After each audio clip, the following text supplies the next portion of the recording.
Hey, what's up everyone? It's your friendly neighborhood French Canadian.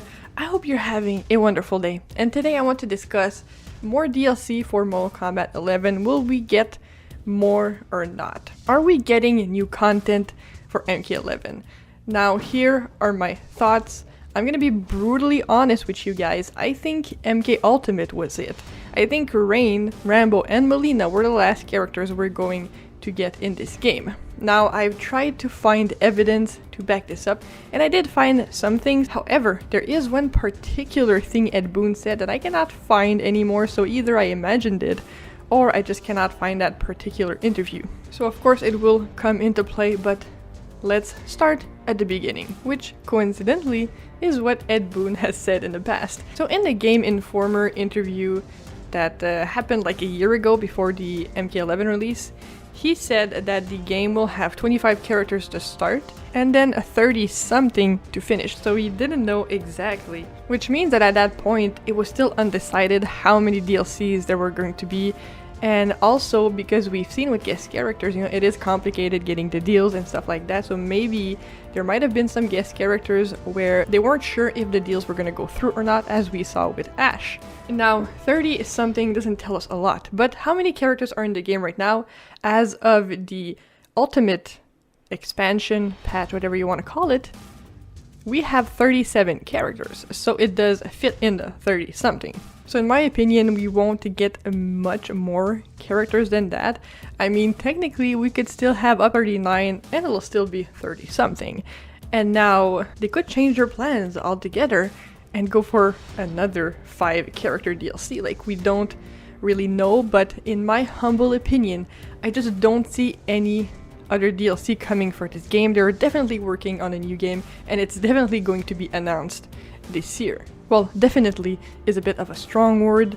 I feel like it could be a strong possibility.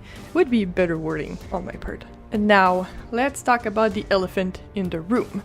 Let's talk about Cyrax and Sector, the robots which seem to be missing from the game, which are in the story mode, which have whole ass movesets that people can actually do combos with on the PC version because they can download them thanks to the Thinnies mods. Now here's the thing, I've talked about this in other videos, quickly going over it, but I didn't go fully in depth with it, so I'm gonna try to talk about everything that we know. So first off, people found in the files that Sector had gear. Now I previously mentioned that that was because he changes skins, or gear if you want to call it that, in the story mode when you face him a second time. Sorry if y'all didn't play the story mode, you know, spoilers, you fight the robots. But those things were found, you know, before the game came out, I think, or just when it came out, because they were in the story mode to begin with. So it wasn't like they saw this when they added the DLC files or things like that. And I think that makes a massive difference. I think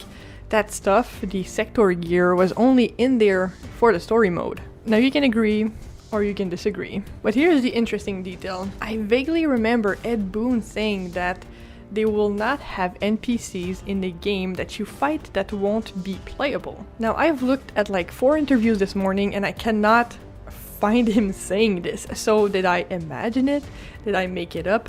Possibly. Did I just not find the right interview? That's also a strong possibility. So if you remember the interview, you know, just let me know in the comments so people can also go and watch it and find out if this is true or false. Now here's the thing, it's not because Ed Boon said it like months before the game came out that it's still true almost 2 years after the game has been released. You know, plans change. I think it's a strong possibility that instead of having Sector and Cyrax in the game, they replaced them with the DLC pack we got with Rain, Melina, and Rambo. Because you have to see it also not just as a gamer, you have to see it as a business perspective. So would a pack with only Sector and Cyrax sell more than a pack with Melina, Rain, and Rambo? Melina and Rain being 2 characters that have been heavily requested since the game came out. And not only that, see it as a consumer. Would you be pissed off if they make you pay for 2 characters that have been in the game since launch? Would not have bought that pack. And I also don't see W Games greenlighting a DLC pack that is free. I'm just speaking from my common sense, from what I understand of companies and businesses. But the only way people would not be mad, the only way Mortal Kombat fans would not be mad, is if they were free, and I don't see them doing that anytime soon, especially now because they're under the management of WB Games. I think Mortal Kombat Ultimate was it. They might continue to support it, they might add some new things, but I don't think that we're getting new characters. And hey, I might be wrong, and if I'm wrong, that would be awesome because I always welcome new characters in games because it keeps it fresh and it keeps it entertaining. And most importantly, it keeps it alive, especially in the tournament scene. I think the thing we're going to see next from NRS and W Games is another fighting game. But that's just my personal opinion. I really want to know what you guys think, what we're gonna see next, if you really strongly believe that we're gonna get more characters in MK11 or not. Everyone, have yourself a wonderful day, and I'll see you all very soon.